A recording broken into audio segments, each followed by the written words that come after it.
palabra que Dios nos ha dado, excelente, una palabra alineada a los tiempos, alineada a Venezuela, a cómo nosotros como nación estamos también inmiscuidos en todo el plano de la geopolítica que se está dando a nivel de cielos. Estoy hablando de geopolítica a nivel de cielos. Y para eso vamos a orar, vamos a estar orando para compartir lo que tenemos para ustedes, lo que el Señor nos ha dado. Señor, te damos gracias en este día, bendecimos tu nombre porque tú eres el Dios de toda carne, tú eres el Dios de las naciones, tú eres el Rey de la tierra y la tierra te pertenece por redención, Señor, y por creación. Padre, me pongo en unión con mis hermanos, Señor, tanto los que están en Venezuela, en Colombia, Perú, Estados Unidos, Dios santo, alrededor del mundo, Dios, como un solo cuerpo para adorarte, para bendecirte, para exaltarte en la mañana de hoy. Padre, te ruego que tú dirijas esta palabra a los oídos de cada hombre y de cada mujer que es parte de tu pueblo, así como de los intercesores territoriales con los que nos estamos conectando. Hombres y mujeres de Dios alineados con la palabra de Dios en su boca, con el fuego del Espíritu en sus lenguas, Dios mío, para dictaminar lo que escuchan de allí, delante del trono, Señor, para que tu palabra se cumpla. Padre, te doy gracias en esta mañana. Y pido, Dios, que nos alinees. Toda mente en esta mañana, en el nombre de Jesús, es alineada al trono. Toda mente es alineada. Padre Santo, toda desviación que el sistema humano anticristo haya querido poner, ahora se quiebra en el nombre de Jesús. Y todo espíritu inmundo es atado, enmudecido y totalmente paralizado. De manera que los oídos y la mente de mis hermanos quedan libres para escuchar los lineamientos, Señor. Los lineamientos de guerra, Señor, de dominio en el Espíritu para los próximos días. Gracias, Señor, en el nombre de Jesús. Amén. Familia, Dios les bendiga a los que estamos conectados.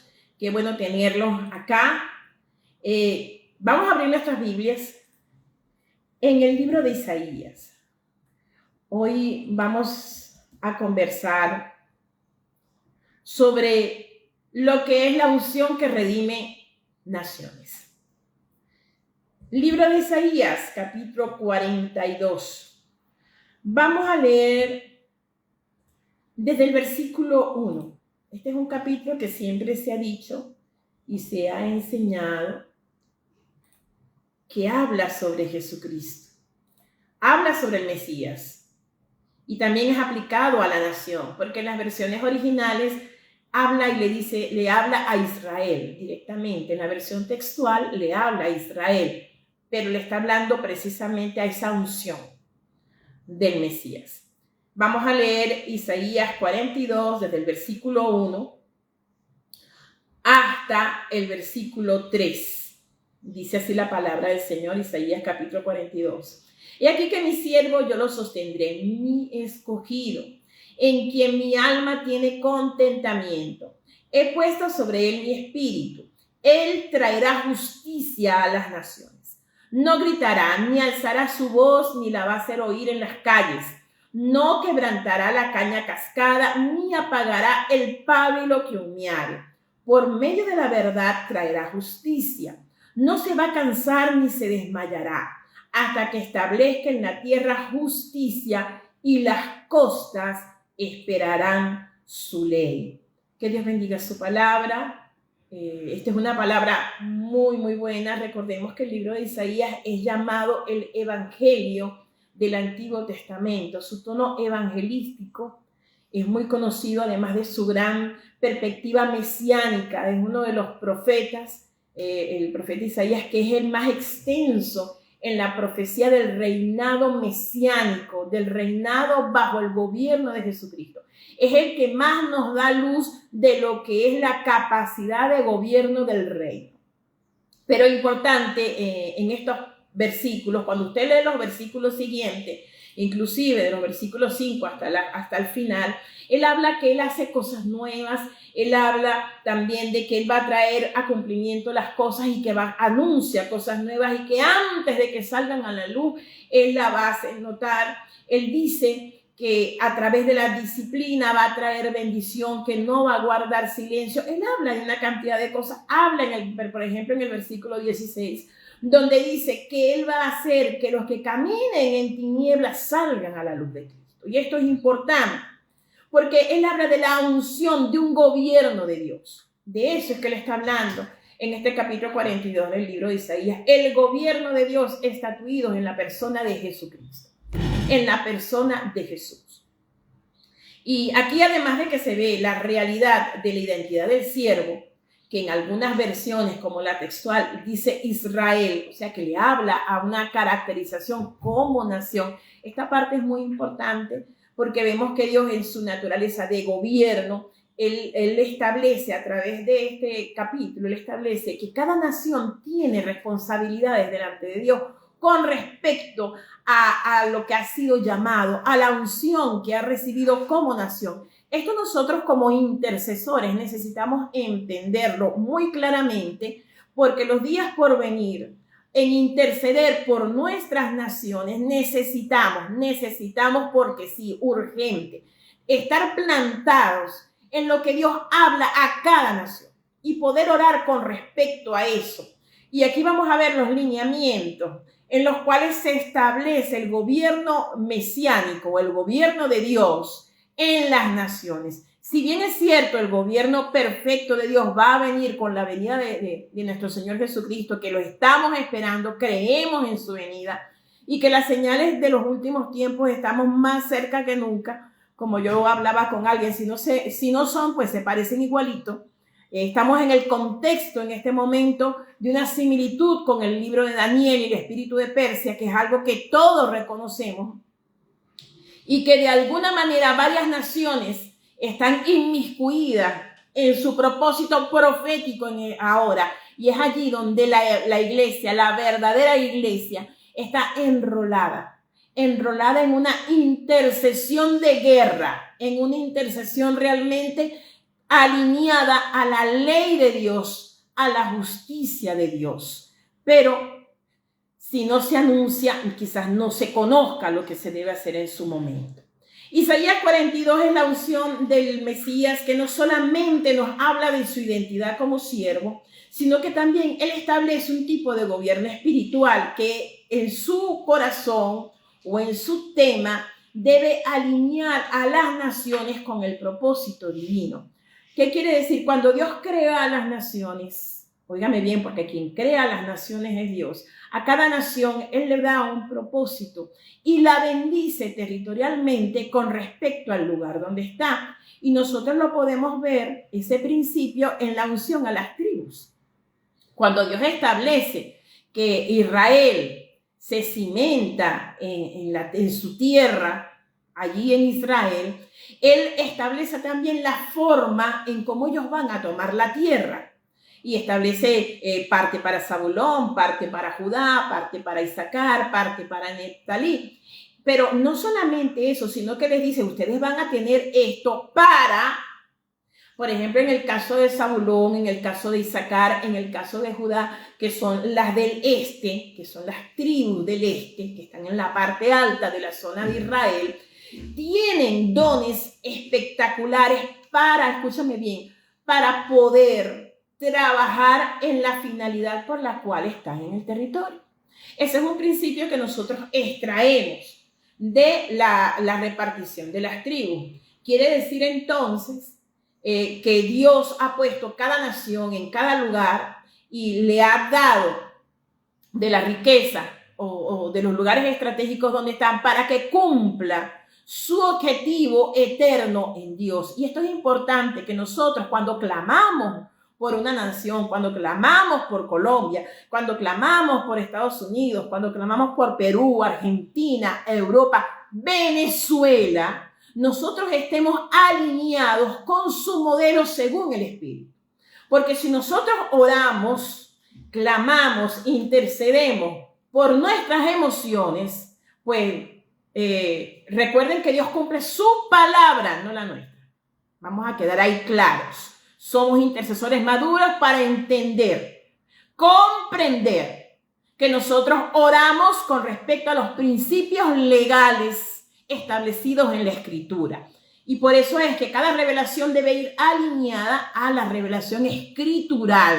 Nadie me puede decir, Dios me dijo y se sale fuera de la Escritura. Dios no te habló. Así de simple. La Biblia es nuestra verdad máxima.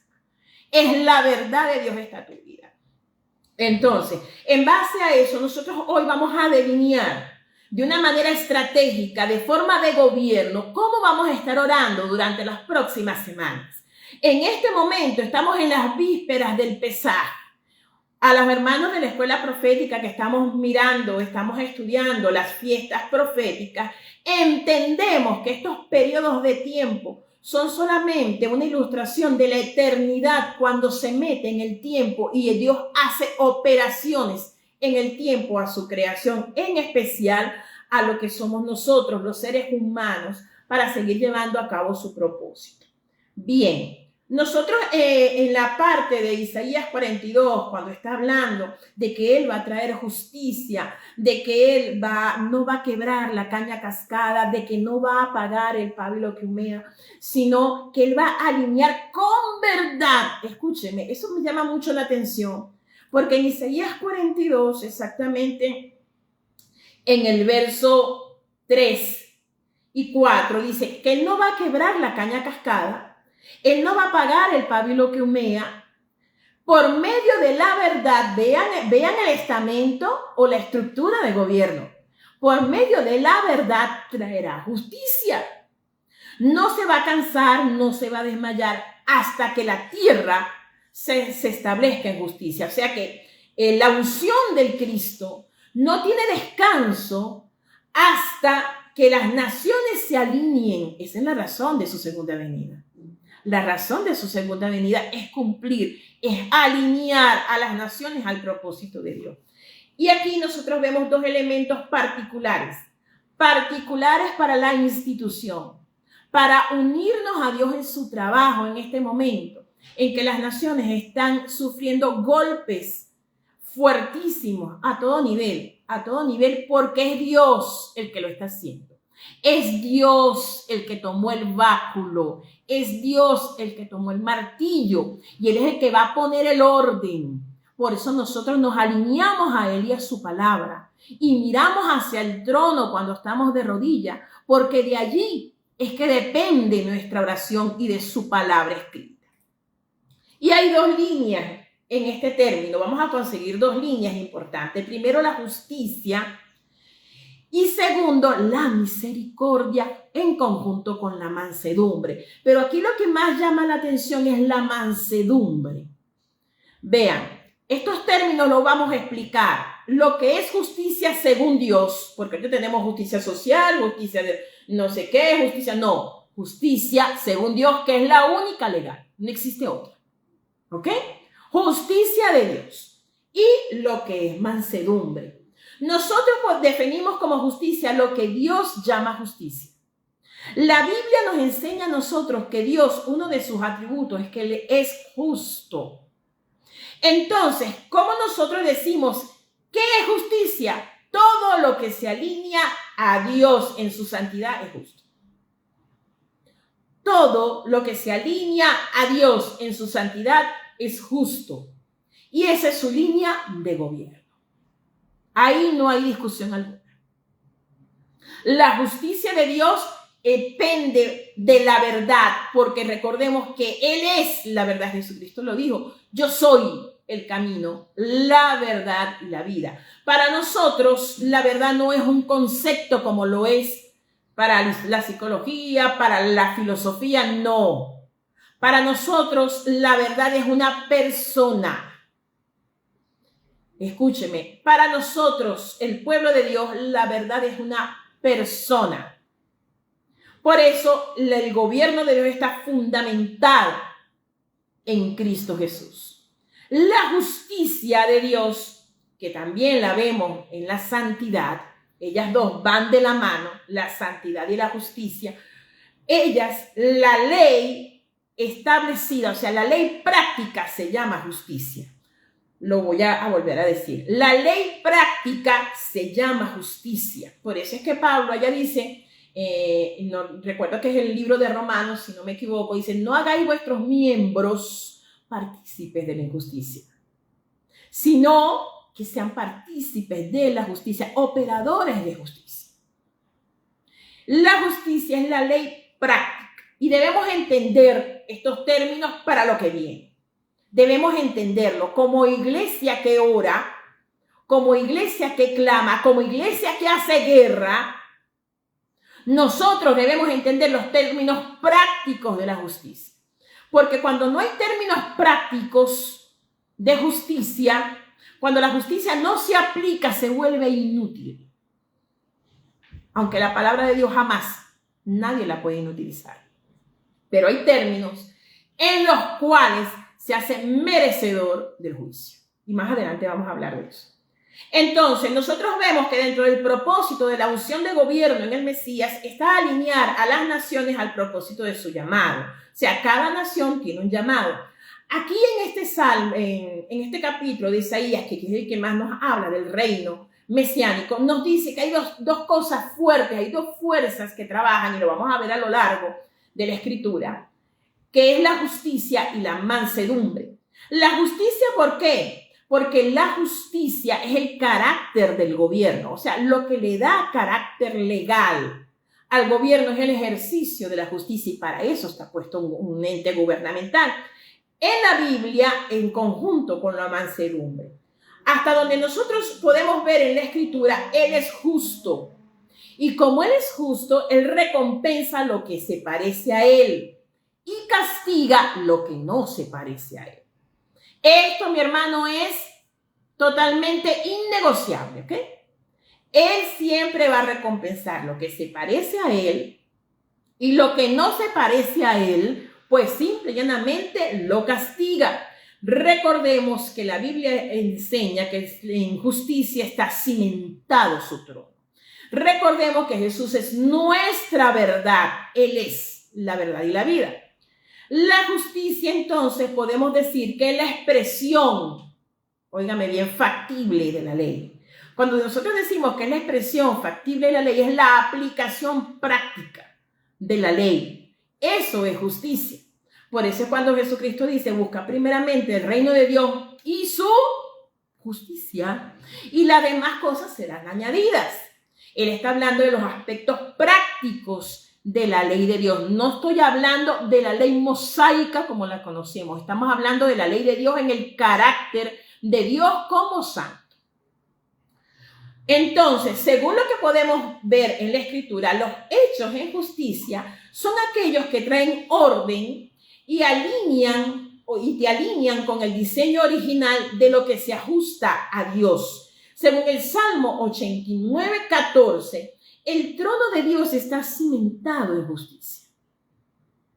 Por eso es importante, intercesor, profeta que me escuchas, que nuestras oraciones estén basadas en lo que Dios dice, no en lo que yo sienta, no en lo que yo soñé, no en lo que yo visioné, en lo que la Biblia dice literalmente. Y debemos aprender a madurar en esos ámbitos. En estos momentos en que los tiempos se alinean, en que necesitamos que como intercesores maduros, no inmaduros, maduros, hablemos lo que la palabra está diciendo, oremos lo que la Biblia está diciendo y nos paremos en la brecha como gente madura en el espíritu.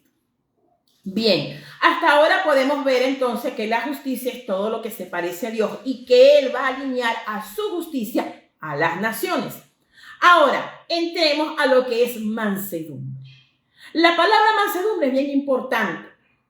Y yo hablaba con mi esposo esos términos y le decía, Jorge, ¿cuál es la diferencia entre mansedumbre y misericordia?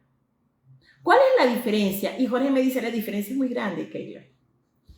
Y él me explicaba, me decía que la misericordia es cuando el amor te mueve a sacar a la persona de donde está para ubicarla donde debe estar.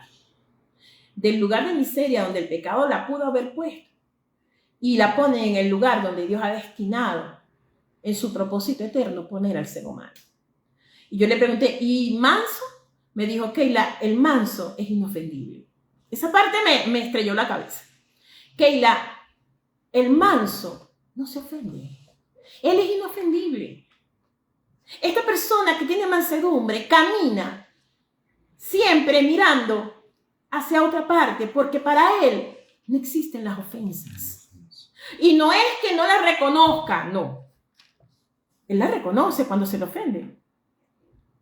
Pero ese no es el motor por el cual él se maneja cuando necesita trabajar en la obra de Dios. Y por eso es que la mansedumbre es parte del fruto del Espíritu Santo. Es parte de los 9 mencionados en el libro de Gálatas. Cuando se habla más del fruto del Espíritu es. Y ahí no se habla de misericordia, se habla de mansedumbre. Y eso me quedó impregnado porque yo sé que muchos de nosotros, bueno, siquiera yo sé que ustedes no, porque ustedes son unos hombres y mujeres de Dios. A veces nos contestan o nos insultan y nos tenemos que apretar la boca porque las palabras se nos aprisionan en la boca, ¿no? Somos muy, muy rápidos para hablar, defendernos, inclusive para herir. Somos muy rápidos. No, yo sé que ustedes no, porque ustedes son hombres y mujeres de Dios, pero yo hablo en mi caso, que a veces tengo que apretarme la boca, porque si no se me salen las palabras. Y no siempre, son buenas, porque mi naturaleza, en vísperas de lo que Dios está haciendo en mi vida, siempre debo someterme diariamente al Espíritu Santo. Y esta es la parte que nosotros debemos entender cuando somos intercesores y estamos trabajando con intercesión de nación, intercesión de familia. Y necesitamos entender que la mansedumbre es sumamente importante para ejercer gobierno sobre los territorios, para ejercer una intercesión gubernamental que cambie nuestros momentos, que cambien a nuestra familia. En primero, la justicia, el orden. Vamos a empezar por ahí. El orden. Porque gente en desorden aquí no funciona. Qué pena me da decirlo. Si usted está en desorden, que yo sé que no, porque usted lee la escritura, pues simplemente se pone en orden. Entonces, la mansedumbre nosotros vamos a conseguir que la Biblia, la justicia de la que habla Isaías 42, me está hablando de un gobierno que cumple justicia con mansedumbre. La mansedumbre es necesaria para gobernar. La mansedumbre está en los hombres y mujeres que ejercen gobierno dentro del reino. Y me gustó mucho lo que me enseñó mi esposo cuando me dice que ir a ser manso es ser inofendible.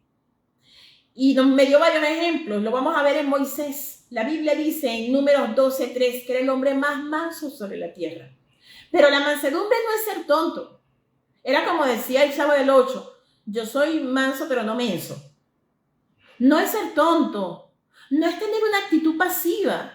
Porque Moisés demostró con su actitud yendo cada día donde el egipcio, donde el faraón iba una y otra vez. Ahí él era un hombre bastante valiente, bastante fuerte en su carácter para pararse delante de alguien que podía matarlo.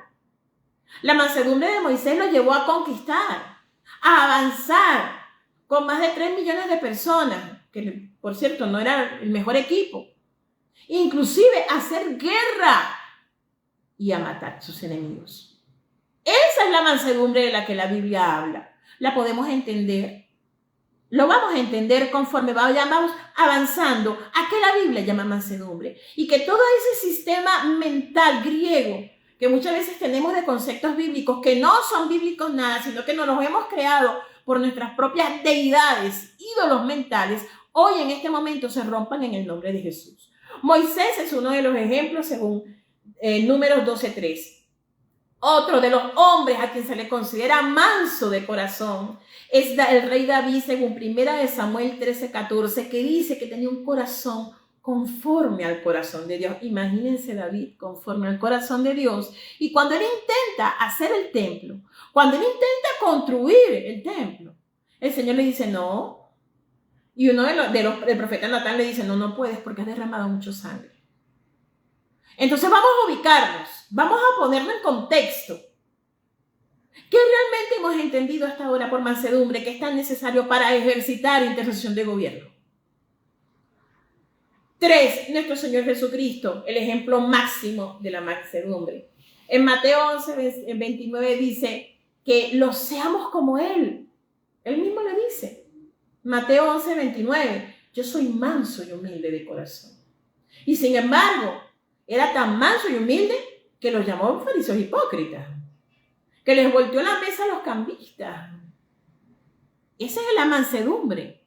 La mansedumbre entonces quiere decir que no es una actitud pasiva.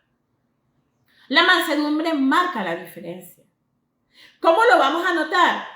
Vamos a verla, esa palabra en hebreo. La palabra en hebreo está compuesta de 3 letras. ¿Ok? La palabra mansedumbre en hebreo está compuesta de 3 letras. Allí, Nun y He. Recordemos que ellas se leen de derecha a izquierda.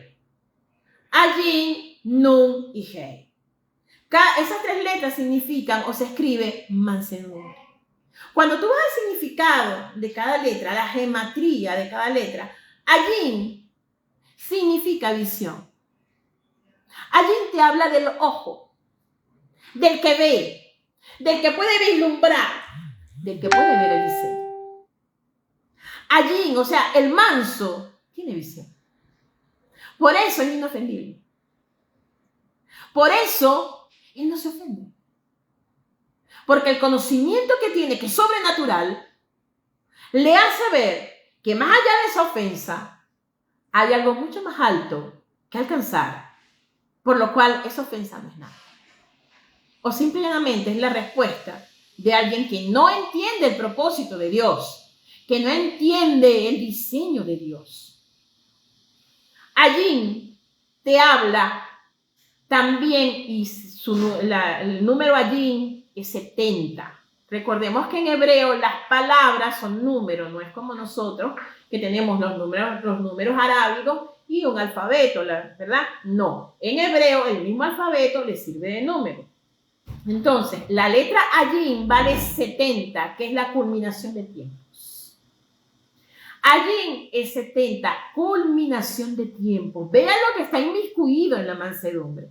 O sea que la mansedumbre tiene que ver con alguien que tiene una visión clara del Dios a quien sirve y de sus estamentos o de sus lineamientos. Pictográficamente tiene la forma de una ventana, de algo que tú miras, que tú puedes ver. ¿Qué ves, intercesor? ¿Qué estás viendo? Tu oración, ¿en qué visión? ¿Hacia dónde estás viendo? Es bueno que nos miremos. Además, el Ayin al mismo tiempo está compuesta, recordemos que las letras hebreas a veces pueden tener 2 letras más, de 2 letras, el Sayin y el Yod, que tienen una forma bien extraña. El Sayin tiene forma de espada y el Yod tiene forma de mano. Las dos, el Sayin y el Yod, forman el Ayin. Habla de la espada del Espíritu, su palabra, y del gobierno a través de su Espíritu, porque la mano en la Biblia significa autoridad. Cuando dice estamos bajo la mano poderosa de Jehová. Esto es importante que lo veamos como hombres y mujeres que oramos conforme a su palabra. La segunda letra que compone la palabra mansedumbre es la letra Nun. No saben lo que me llama la atención esto. La letra Nun es el número 50. Corresponde al jubileo, a la restauración. Esto es importante porque en la mansedumbre está inmerso, óigame bien, no solamente una visión, está inmersa la restauración, la visión de aquello que se debe levantar, que por alguna razón cayó, pero debe levantarse. Y la última letra es la letra Hei. La letra Hei, como tal, no tiene una pronunciación sola. Ella no se pronuncia con la lengua. Ella se pronuncia con la garganta y el sonido del aire. Significa aliento de vida. El nombre de Dios en hebreo tiene 2 Hei. Está escrito en medio y al final, que denota su continua existencia. Por eso que es que el nombre de Dios en su traducción dice el que fue, el que es y el que sigue siendo. O sea, es una línea de tiempo. El Hey es eso. Es vida continua. Por eso tiene dos. Cuando Dios le cambia, y solamente a manera de información, el nombre Abraham, de Abraham, lo pasa a Abraham, él le suma un Hey. Para ser padre enaltecido a padre de naciones. Esta parte es importante. Entonces, mansedumbre para actuar con respecto a la justicia no es ser pasivo.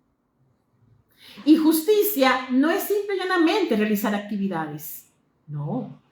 No es realizar actividades, y lo vamos a ver más adelante. Porque este mismo pasaje es otra vez citado en el Nuevo Testamento, en un cumplimiento. Y ahí nos vamos a dar cuenta cómo funciona. Y ahí nos vamos a dar cuenta cómo usted y yo, como intercesores de reino, tenemos que funcionar. Mansedumbre, tal como aparece en el Nuevo Testamento, viene del griego praus, que significa domar caballos, en especial cuando están en la guerra. Esto era muy importante en el antiguo tiempo, porque recordemos que un caballo, por muy salvaje que sea, al ver algún tipo de violencia, ellos pueden salir huyendo, pero se les domaba de manera que ellos podían controlarse, escúchame, podían controlar su poderío, pero accionar con valentía frente al enemigo. Entonces, ¿qué es mansedumbre? Mansedumbre es poder bajo control. Mansedumbre es poder bajo control. Si lo dijéramos de otra manera, dijéramos que es ver, comprender y experimentar por medio de la palabra y la revelación del Espíritu a lo que en realidad se le debe prestar atención. Por eso nos volvemos inofendibles. Y eso nos va a conducir a la vida continua y al avanzar continuo en lo que es el gobierno de Dios.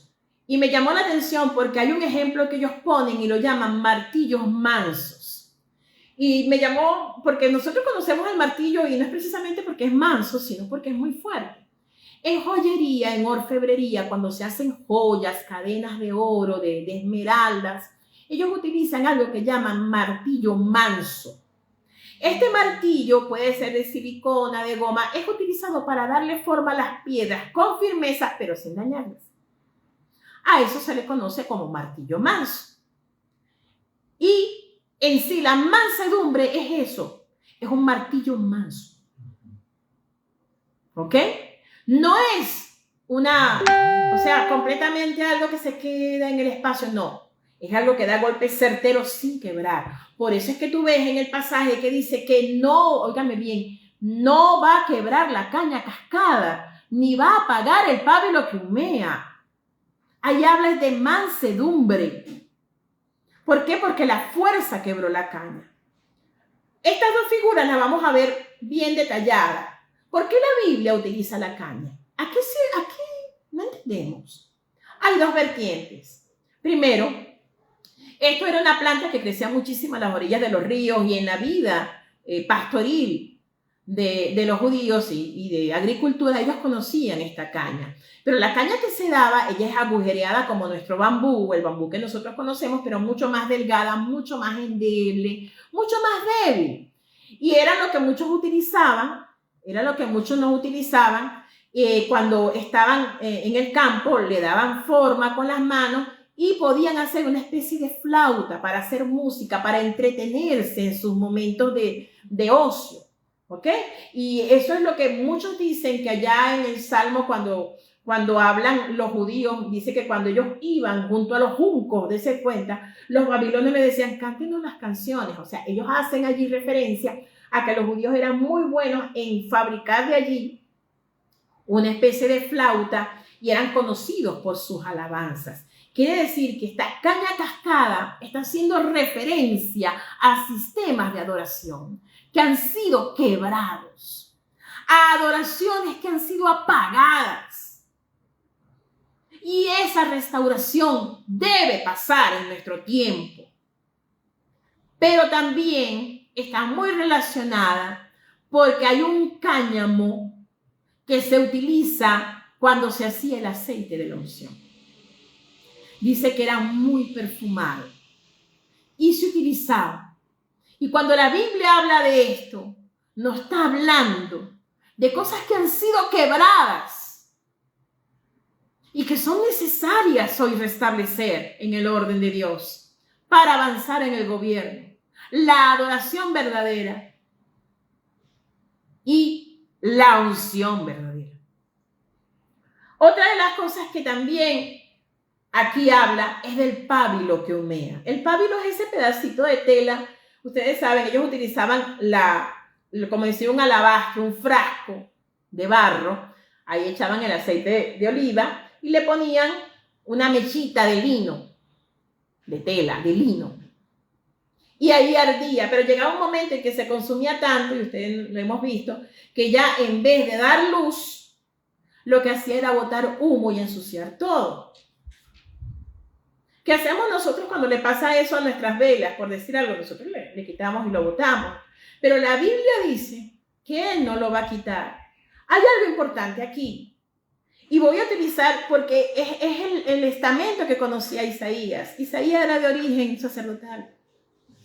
Recordemos que Isaías era en él estaba, tenía sangre de reyes, por eso tenía acceso a la corte real. Y también era sacerdote. ¿Ok? No era sumo sacerdote, era de una tribu levítica. ¿Qué hacían? Las lámparas que están en el lugar santo, óigame bien, las lámparas dentro del templo, que están en el lugar santo, ellas tienen sus propias despibaladeras y había que limpiarlas. Y había que mantenerlas prendidas día y noche. Recuerden que dentro del templo, en el lugar santo, no hay luz natural. Solamente la luz del candelario de 7 brazos. ¿Ok? Y de sus lámparas. No hay luz natural. Y esas lámparas deben ser limpias siempre. Creemos, por lo que nos está, o sea, lo que Dios le está hablando, porque Dios siempre te va a hablar conforme a un lenguaje que tú conozcas. Le está hablando de que deben limpiar. Pero vean esto. Las tiras de lino que se utilizaban para las lámparas del lugar santo eran parte del tejido sacerdotal que utilizaban los sumos sacerdotes. Vean, cada vez que el sumo sacerdote iba a una festividad llamada Yom Kippur, o Día de la Expiación, por cierto, debe ser realizado este año también, todos los años ellos lo hacen, empezaron a hacerlo supuestamente desde el año pasado. El sumo sacerdote debe vestir sus trajes de gala, sus mejores trajes, impecables, en lino blanco, impecable. Las personas que hacían o que hacen estos vestidos, porque actualmente se están haciendo, que hacen estos vestidos, se alejaban de todo en santidad total. Y ellos hacían estas batas o parecía la vestimenta de un rey.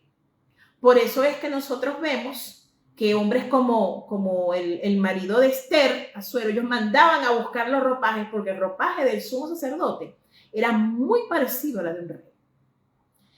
¿Qué sucede? Cuando ellos entraban a la fiesta de la expiación y ellos salían, ese vestido no se volvía a usar. Antes de salir, él le cambiaban las ropas. Ese vestido se usaba una sola vez, pero eso no salía, óigame bien, eso no salía del templo ni se le podía dar cualquier uso, porque era sagrado. ¿Qué hacían? De allí sacaban las tiras de lino para las lámparas del templo. No sé cuántas vestiduras sacerdotales hoy están humeando. No sé cuántas en vez de dar luz están lanzando focos oscuros, humo oscuro. Pero a través del gobierno de Dios y la mansedumbre en nuestras naciones lo veremos arder como debe ser. Para esto nosotros nos vamos a ubicar en Mateo 2. En el libro de Mateo, en el capítulo 2, nosotros vamos a ver del versículo 18 al 21, vamos a leerlo. que allí se cita esa escritura. En el versículo 18 al 21, él cita el libro de Isaías. Dice, he aquí mi siervo a quien he escogido, mi amado en quien se agrada mi alma, pondré mi espíritu sobre él y a los gentiles anunciará juicio. No va a contender, no va a vocear, o sea, no va a gritar, perdón. Ni nadie oirá en las calles su voz, la caña cascada no va a quebrar. El pábilo que humea no lo va a pagar hasta que saque a victoria el juicio y en su nombre esperarán los gentiles. Esta parte es tan importante, muy importante, porque cuando él habla en el contexto de Mateo 12, Jesucristo está en Galilea. Él no está en Jerusalén. Hay una serie de eventos allí en la que él alinea la justicia del reino con la mansedumbre y alinea el territorio. Lo voy a volver a decir. En el contexto de Mateo 12, que la mayoría de los eventos que ahí suceden están en Galilea. ¿Ok? Y él allí se enfrenta directamente con injusticias y él las trae a través de actos de justicia, o sea, poniendo la ley por obra de manera de alinear el propósito con el diseño eterno. ¿Por qué? Simple. Él no lo hace en Jerusalén porque su obra expiatoria es mundial. Por eso, él lo hace en Galilea.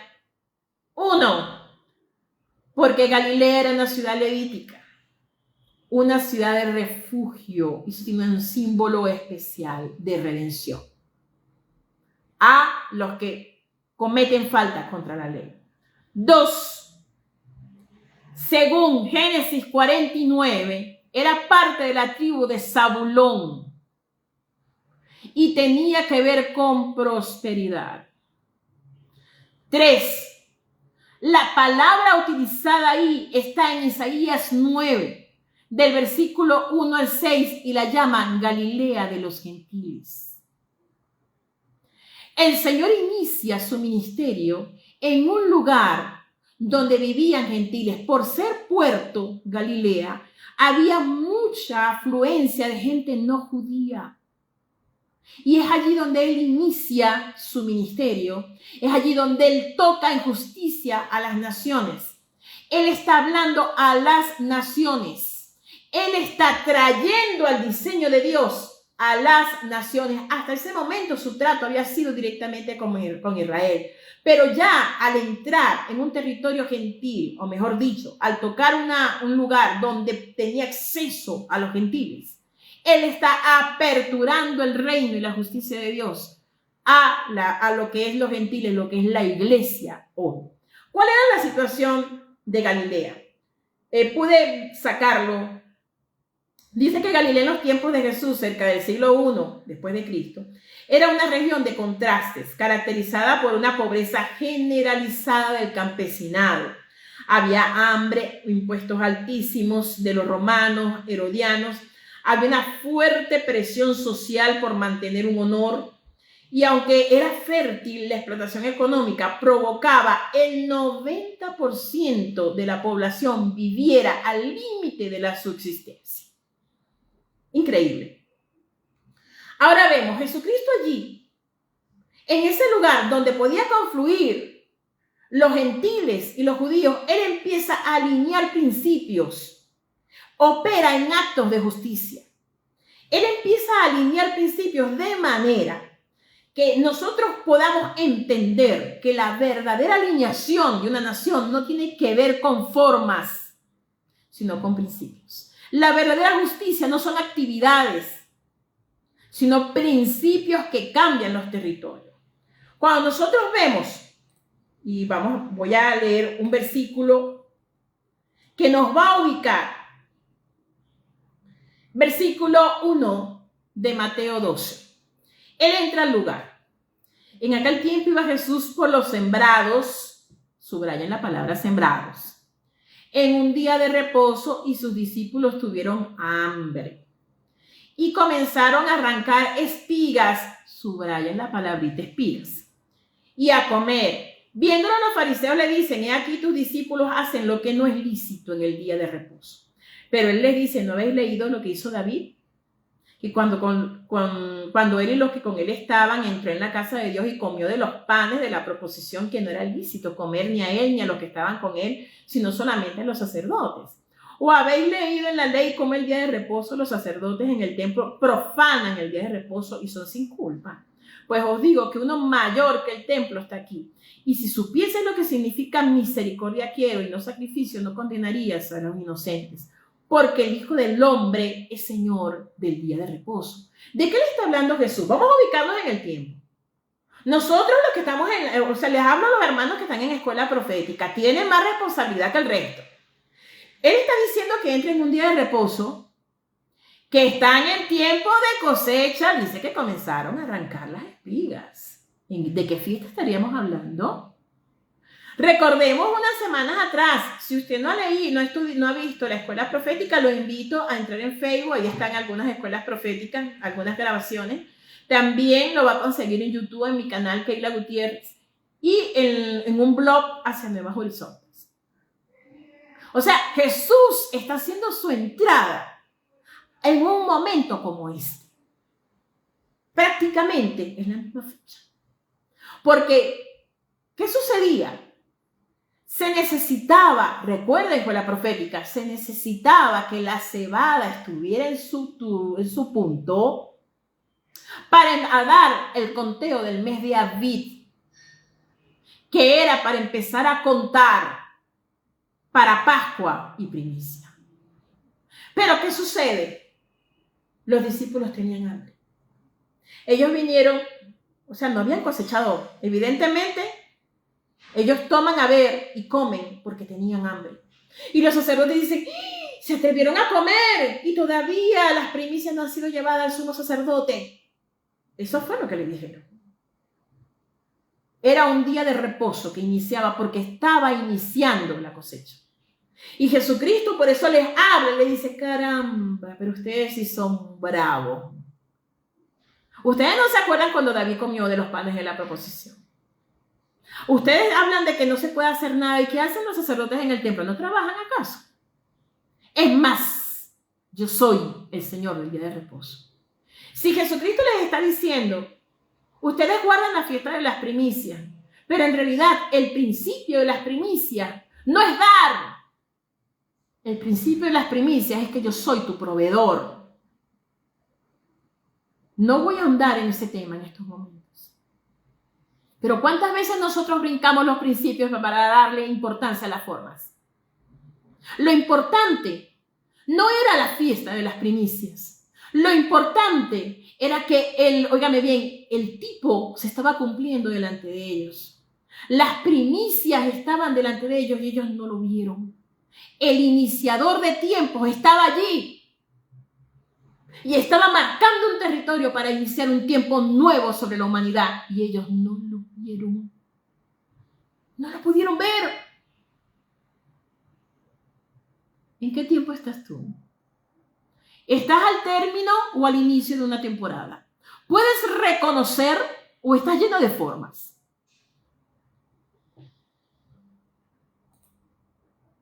Esto es muy importante. Otra de las cosas que Jesucristo alineó al territorio fue a través de la sanidad de un hombre con la mano seca. En los versículos siguientes vamos a ver que él entró a la sinagoga y había un hombre con la mano seca. Y él lo sana. Y los fariseos fueron tan terribles que le dijeron que no podía sanar en día de reposo. Imagínate esto. Y lo acusan. Y es más, va más allá. Y le dicen que todo lo que está haciendo lo está haciendo por obra del enemigo. Por eso yo digo, si al maestro lo llamaron Belcebú, bueno, ya quedará de nosotros. Y Jesucristo le da dos cosas, o sea, es tan fuerte. Hay muchas otras cosas ahí, actos de justicia, escúcheme bien, actos de justicia. Lo que alinea un territorio a la operación del Espíritu no son formas tímidas de orar. No. La oración siempre va a traer estrategia, va a traer justicia, formas prácticas en las cuales se alinea el territorio a la voluntad de Dios. Jesucristo, además de que sana y da liberación, los sacerdotes le dijeron, y los fariseos, que él operaba bajo el poder de Belcebú. Y Jesucristo le dijo, bueno, si yo opero bajo el poder de Belcebú, ¿por qué no hacen los hijos tuyos? Pero si yo opero por el dedo de Dios, ahí él utiliza una de las frases más fuertes y apela a la ley de Dios, que es la única que fue escrita por el dedo de Dios en el libro de Éxodo. Y dice, no se le va a dar más señal, sino la señal de Jonás. Ahí le da dos principios que alinean: principio de la resurrección y el protón del evangelismo a toda criatura fuera de Israel. El principio de la resurrección, porque así como Jonás estuvo en el vientre de pez, él iba a estar 3 días. No voy a meterme en el tema. Y el protón del evangelio, ellos no reconocían, porque Jonás, cuando se fue a Nínive, la historia, Eusebio, e historias no bíblicas, pero históricas, incluso pruebas, Jonás se quedó en Nínive. Es tanto así que en el Corán hay una parte donde llega un profeta musulmán a visitar a Mahoma y Mahoma le pregunta, ¿de dónde vienes? No, yo vengo de Nínive. Y Mahoma le dice, ay, vienes de la ciudad de el justo profeta Jonás. Jonás muere en Nínive, de hecho. Estuvo su tumba en pie, si no me equivoco, hasta la guerra con Saddam Hussein. Ellos no querían ver eso. Muchas veces nosotros necesitamos, a través de la mansedumbre, recuperar la visión para establecer la justicia en nuestras naciones. ¿Por qué? Amados, la Biblia es clara. Salmo 37:11. Mateo 5:5. Los mansos heredarán la tierra. Los mansos heredarán la tierra. Y en virtud de todo lo que hemos visto, los mansos no son gente pasiva. Son gente estratégica. Son gente que han visto cuál es el modelo de Dios para la nación. ¿Puedes reconocer cuál es el modelo de Dios para tu nación? ¿Cuál es el modelo de Dios para tu nación? ¿Está enrumbada en estos momentos tu nación con el modelo de Dios para ella? ¿Estás trabajando? ¿Qué estás haciendo? ¿Cómo estás orando para el modelo de Dios para tu nación? No, hermano, lo que pasa es que hay mucha delincuencia. No, yo no te estoy hablando de la caña cascada ni del pábilo que humea. Te estoy hablando del modelo de Dios. Tú estás viendo el pábilo humeando. Tú estás viendo la caña partida. Yo te estoy hablando del modelo de Dios. Y ahí es donde nosotros debemos actuar. Primero, en operar en modelos de justicia. ¿Qué modelos de justicia estás operando hoy? ¿Qué modelos de justicia estamos estableciendo en nuestras sociedades, en nuestro trabajo, en nuestra casa? Que liberen los territorios y los lugares. Creo en oración y en la prédica, pero las formas vacías no dan vida. Y volvemos a lo que significa la mansedumbre. Ya voy a terminar. El Ayín nos ayuda a reconocer la visión del diseño original. Redimir a un territorio hay que verlo a través de los ojos espirituales. Por eso necesitamos el poder del Espíritu y el carácter del Señor en nosotros. Para poder ver el diseño. ¿Cuál es el diseño? Dime cuál es el diseño. ¿Usted es intercesor? ¿Usted ora? ¿Cuál es el diseño de su nación? ¿Cómo está orando con respecto a ese diseño? Debemos atravesar, porque muchas veces Dios le ha dado un nombre eterno a nuestras naciones, una asignación, pero la mala administración de nuestras naciones la ha ocultado. La asignación que el pecado le ha dado ha degradado su visión. Y debemos ver lo que Dios ve. A veces nosotros con nuestra justicia vemos el pábilo que humea. Vemos la delincuencia, la escasez, la corrupción. Y nosotros queremos es apagarlo, juzgándolo nada más. Pero la visión del Ayín, de la mansedumbre real, óigame bien, el traje sacerdotal con que una nación está vestida. Mira y reconoce la naturaleza del territorio, sea de adoración, de provisión, porque muchas naciones son de provisión y su provisión ha sido pervertida. Y necesitamos entender que debemos limpiar nuestros ojos para ver la comunidad donde empezamos nosotros a comprender por qué hay conflictos en nuestras naciones que se repiten, porque hay patrones que se repiten en nuestras naciones, porque allí se necesita restaurar con mansedumbre, se necesita golpear con mansedumbre. Por ejemplo, cuando vemos una nación que tiene bloqueos económicos, es porque es una puerta para el comercio, es una puerta de provisión y el diablo lo va a cerrar. ¿Cómo? Trayendo injusticia. ¿Qué es lo que cierra? Cuando se practica injusticia legal, cierra. Tenemos que aprender a verlo. Por eso necesitamos trabajar con la palabra de Dios y el Espíritu. Necesitamos operar en el principio de la restitución, la letra nun del mansedumbre. En la restitución del jubileo. Recordemos que en el jubileo vemos las leyes de restitución. Es devolverle la herencia perdida a aquellos que la habían perdido y que habían caído en esclavitud. Y que durante el jubileo había que devolverle todo a la verdadera persona que en sí tenía derecho a esa herencia. ¿Nosotros sabemos cuál es la herencia de nuestras naciones? ¿La entendemos? ¿Oramos con respecto a ella? No, hermana, lo que pasa es que yo tuve un sueño donde cayó un meteorito y la rompió. Le dije, pero ese es el modelo de Dios. Ese es el modelo de Dios. Pregunto. Claro que no. El hecho de que Dios en su misericordia te permita ver el diseño del infierno no quiere decir que ese es el diseño de Dios. Te están diciendo que debes atacar. Pero a veces la falta de madurez. Somos niños espirituales, intercesores niños. Y no sabemos cómo actuar. Otra de las cosas es la liberación de las deudas territoriales. ¿Podemos reconocer las deudas territoriales de nuestra nación, de nuestro territorio? En el plano espiritual, las naciones cargan con actas de decretos. Sangre derramada, pactos injustos, injusticias hechas en nuestra tierra. Y operar en mansedumbre según la palabra de restitución hace que la tierra descanse y vuelva a su diseño original en Dios. Es retornar a nuestra posesión según la ley bíblica del jubileo. O sea, nos paramos delante del trono y declaramos la ley del jubileo y operamos en justicia. Cada hombre de nuestro territorio debe volver a su situación. Redimir el territorio es hacer que nuestros ciudadanos recuperen el propósito y esa caña ya no esté cascada y su lugar de diseño. Asimismo, el Hei, que es la vida del espíritu. El Hei es movimiento. La justicia divina no es estática. Ella da vida.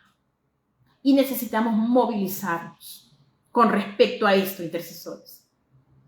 Estás en una de las naciones que en este momento está bajo el gobierno del martillo manso de Dios. ¿Puedes operar en eso? Intercesor, ¿puedes operar en eso? Pues necesitas hacerlo. Reconocer los principios de justicia, operar en principios de justicia y declarar cómo hacer, implementando. Amados, yo le doy gracias a Dios por su palabra y quiero orar por cada uno de ustedes en esta mañana. Clamar a Dios para que sus mentes sean abiertas, nuestras mentes sean abiertas. ¿Me acompañas? Padre, en el nombre de Jesús. Señor, levantamos nuestras manos en este momento como hombres y mujeres, desde las naciones donde estamos. Padre Santo, sabemos que nuestras nacionalidades nos dan identidad, pero también, Señor, nos dan autoridad en donde estamos. Vestidos de Jesucristo, el autor y consumador de la fe, declarando la verdad eterna que es Él en nuestras bocas. Padre, nuestro deseo es alinear a las naciones con tu verdad y tu justicia. Señor, declaramos desde este lugar que los sistemas anticristo levantados en Venezuela, Ecuador, Colombia, Estados Unidos, en el nombre de Jesús, los declaramos derrotados. Y cualquier forma de alimentarse nuevamente, de hacer actos de injusticia que le abran las puertas, las cerramos en el nombre de Jesús. como personas jurídicamente aceptables delante de tu presencia por estar bañados en la sangre de Cristo y alineados a tu propósito y a tu modelo de gobierno en el nombre de Jesús. Señor, sigue operando en la vida de mis hermanos para que ellos puedan ver lo que tú estás haciendo en este tiempo y podamos disfrutar de tu obra, tu extraña obra, en el nombre de Jesús. Amén. Amados, vamos a estar ministrando a la iglesia. Terminamos con nuestros hermanos en Facebook, los bendecimos y seguimos con nuestros hermanos en WhatsApp. No se retiren nuestros hermanos de WhatsApp. Dios les bendiga.